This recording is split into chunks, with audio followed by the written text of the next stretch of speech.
राधे राधे। नमस्कार, स्वागत है आप सभी का आपके अपने चैनल कॉमेडी सिटी में। आज की कथा है कर्माबाई जी की, जो कि ठाकुर जी की बहुत बड़ी भक्त थी। कर्माबाई ठाकुर जी को अपना पुत्र समझती और उसी की भांति उनसे प्रेम करती, उनकी सेवा करती और श्री जगन्नाथ भगवान जी इनके यहाँ खिचड़ी खाने आते हैं। एक बार की बात है, ठाकुर जी कर्माबाई के द्वार पहुँचे और कर्माबाई जी बोलती हैं कि गोपाल, मैं आपको कुछ खिलाना चाहती हूँ। गोपाल जी बोले कि हाँ माई, मुझे बहुत भूख लगी है, जल्दी लाओ माई। कर्माबाई जी ने बड़े प्रेम से ठाकुर जी के लिए खिचड़ी बनाई थी। अब कर्माबाई ठाकुर जी को भोग लगाती हैं और ठाकुर जी बड़े ही चाव से खिचड़ी को खा रहे हैं। अब जो आनंद माँ शबरी को भगवान राम को बैर खिलाने में आया था, वही परम आनंद माँ कर्मावती को आ रहा था। अब तो प्रतिदिन कर्माबाई जी प्रभु के लिए खिचड़ी बनाने लगी और प्रभु भी रोज़ खिचड़ी खाने आने लगे। अब तो वो रोज़ खिचड़ी खाकर भगवान जगन्नाथपुरी जाते और भक्तों को दर्शन देते, और ये बात किसी को पता भी नहीं थी।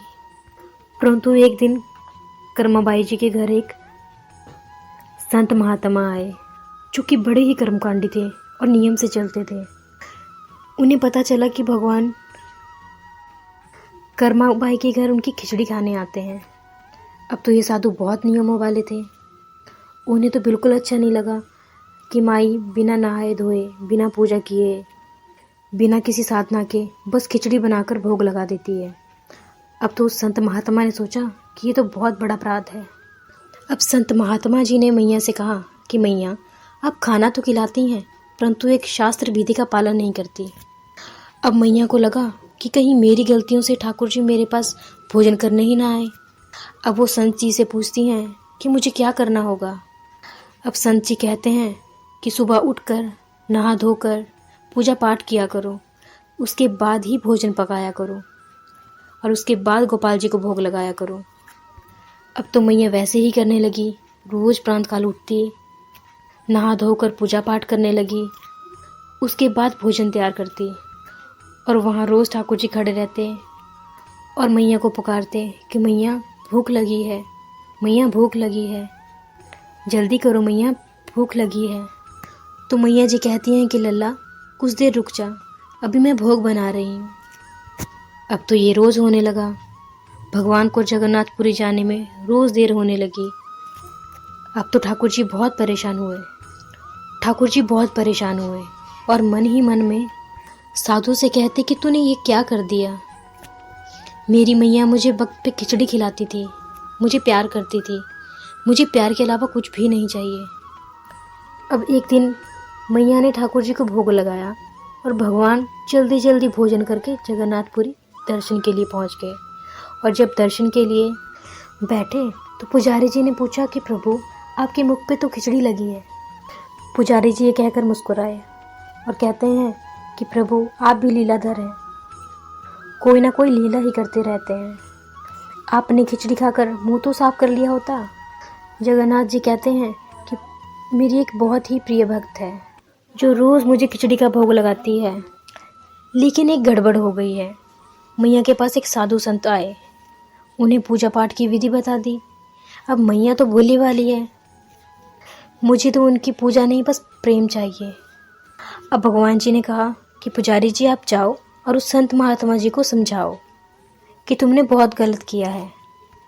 तो पुजारी जी दौड़ते दौड़ते हुए गए और उस साधु से मिले और साधु से कहा, साधु महाराज जी, आपने ये क्या किया। भगवान श्री कृष्ण कर्माबाई जी के पास खिचड़ी खाने जाते हैं, लेकिन आपके कारण ठाकुर जी को बहुत देर हो जाती है और भगवान को बहुत भूख लगती है, और आपने तो मैया को विधि विधान में डाल दिया। मुझे जगन्नाथ भगवान जी ने आपके पास ये कहने के लिए भेजा है। ये सुनकर संत महात्मा की आंखों में आंसू आ गए और भगवान से माफ़ी मांगते हैं और मैया से जाकर बोलते हैं कि मैया, मुझे माफ़ करना, तुम्हारी तो भक्ति ही बड़ी सच्ची है, मुझसे तो बहुत बड़ी भूल हो गई। तुम्हें जैसे भोग लगाना है प्रभु को, तुम वैसे ही लगाना, सभी नियमों को छोड़ दो। अब ये सुनकर मैया बहुत खुश हुई। अब तो समय से मैया ठाकुर जी को भोग लगाने लगी उनके लिए पंखा हिलाती। और एक दिन मैया के प्राण चले गए। ठाकुर जी द्वार पर पहुँचे और माँ से कहते हैं कि मैया जल्दी करो, मुझे भूख लगी है मैया, मुझे बहुत भूख लगी है। पर फिर भी दरवाज़ा नहीं खुला और प्रभु को रोना आ गया। ये सब देखते ही देखते वहाँ भीड़ इकट्ठी हो गई। पुजारी जी भी आ गए और पुजारी जी कहते हैं कि प्रभु आप क्यों रो रहे हैं, क्या हुआ? प्रभु जी कहते हैं कि आज मेरी माँ ने मेरे लिए दरवाज़ा नहीं खोला, अंदर जाकर देखो क्या बात हुई है। पुजारी जी ने देखा कि मैया तो जीवित ही नहीं है और प्रभु से कहते हैं कि प्रभु मैया ने तो देह त्याग दिया है। भगवान को बहुत रोना आया। अब पुजारी जी कहते हैं कि प्रभु आप क्यों रोते हो, आप ही तो करता धरता हो, आप तो सब जानते हो। प्रभु कहते हैं कि मैं सब जानता हूँ, परंतु मुझे रोज़ प्रेमवश खिचड़ी कौन खिलाएगा? ये तो मेरी माँ मुझे सुबह सुबह खिचड़ी खिलाती थी। तभी वहाँ जगन्नाथपुरी के राजा भी आए। उन्हें पता चला कि प्रभु खुद यहाँ कर्माबाई की खिचड़ी खाने आते हैं। सभी ने कहा कि प्रभु हम कर्माबाई जैसा प्रेम तो नहीं ला सकते, किंतु आज से प्रतिदिन आपको हम खिचड़ी का भोग लगाएंगे। भगवान ये सुनकर बहुत प्रसन्न हुए और कहने लगे तुम भक्तों के प्रेम से मैं बहुत खुश हूँ। मुझे 56 भोग नहीं चाहिए, मुझे बस मेरी खिचड़ी चाहिए। आज भी जगन्नाथपुरी में भगवान को राजा की आज्ञा से 56 भोग से पहले खिचड़ी का भोग लगाया जाता है। तो कैसी लगी आज की आपको कथा? अगर अच्छी लगी हो तो लाइक कीजिएगा और ऐसे ही बांके बिहारी जी की सत्य घटना सुनने के लिए हमारे चैनल को लाइक एंड सब्सक्राइब कीजिएगा। धन्यवाद। राधे राधे।